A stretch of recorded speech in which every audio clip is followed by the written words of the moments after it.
I bought this house 2 years ago, an old Victorian cottage on the edge of town, quiet, surrounded by woods, and sold at a suspiciously low price.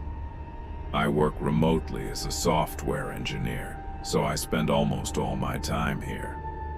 I knew this house inside and out. Every creaking floorboard, every quirk of the old pipes, until 6 months ago, when the familiar pattern subtly began to break. It started with minor household glitches. I always keep my AC set to 68 degrees Fahrenheit. But a couple of times a week, I'd wake up drenched in sweat, only to find the thermostat manually changed to 75. I blamed it on faulty wiring. Then came the groceries. A brand new carton of milk would run out 2 days ahead of schedule. Slices of toast would disappear right from the middle of the loaf, even though the bag was neatly resealed with its plastic clip. I live completely alone.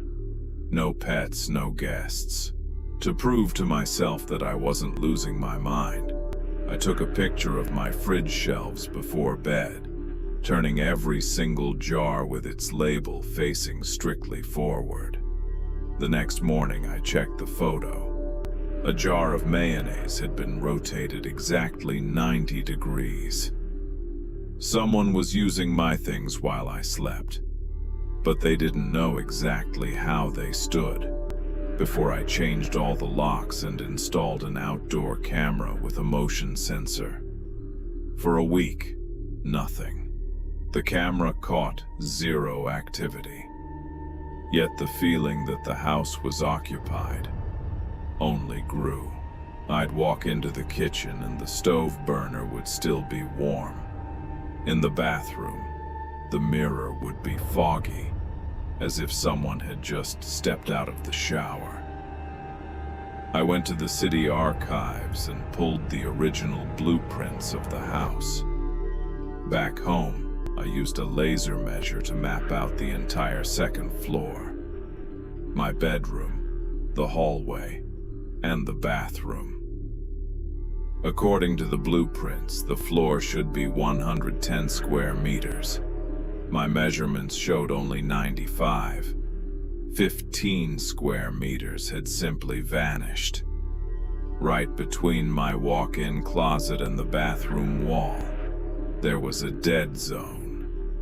A hollow pocket hidden inside the wall.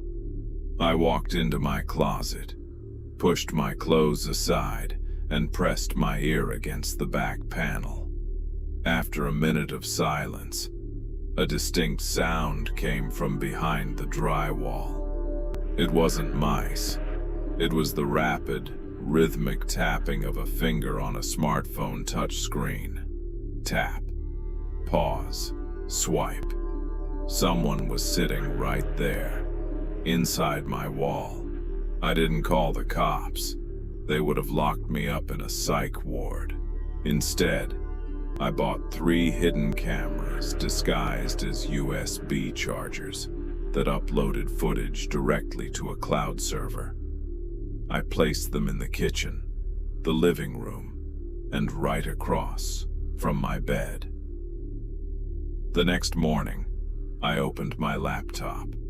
The living room camera, 2:14 a.m. Status, motion detected. I hit play. On the video, a hidden panel in the ceiling of my closet slowly slid open. A man slipped down into the room completely soundlessly. He was thin, wearing filthy clothes, but moved with a terrifying, feline grace. He had clearly been living here for years, long before I moved in. I watched in absolute horror as he drank milk straight from my carton, wiped the rim with a napkin, and put it back. Then he walked into the living room, sat on my sofa, placed the remote on his lap, and just sat there for an hour and a half in pitch darkness, staring into the dead, blank TV screen. He was mimicking my life. At 4 a.m., he walked into my bedroom. I switched the feed. On camera, this man walked up to my bed, leaned over me, and froze. His face was just 3 centimeters away from mine. He stood there like that for 30 minutes, just inhaling the air I exhaled.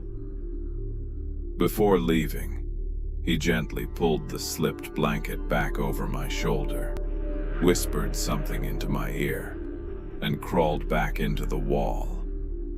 I bolted out of the house in my socks, locked the front door from the outside, and called the police. Half an hour later, the cops smashed the hidden ceiling panel in my closet with a crowbar. I waited outside for a struggle, but the sheriff walked out alone, holstering his gun. "There's no one up there, kid," he said. "Just a sleeping bag, empty water bottles, and an old laptop. He must have heard the sirens and escaped through the roof vent. You're safe now." The police left. I spent the rest of the day bolting that closet hatch shut with heavy steel brackets. At midnight, I sat down at my computer and opened the audio file from my bedroom camera in an editing software. I cleaned the track, filtering out the static hiss of the night vision lens. I needed to know what he had whispered to me. On the video, his silhouette leans over my head. His voice sounds like dry paper scraping together. He turns his head, looking directly into the lens of the hidden charger camera I had hidden in the wall socket just the morning before. He knew it was there. He smiled a twisted smile right into the lens and whispered, "Thank you for updating the security. The cops think I lived in the attic. They still don't know where the basement entrance is." A loud, heavy, rhythmic thud echoes from directly beneath the living room floor. Voiceover in a fading whisper.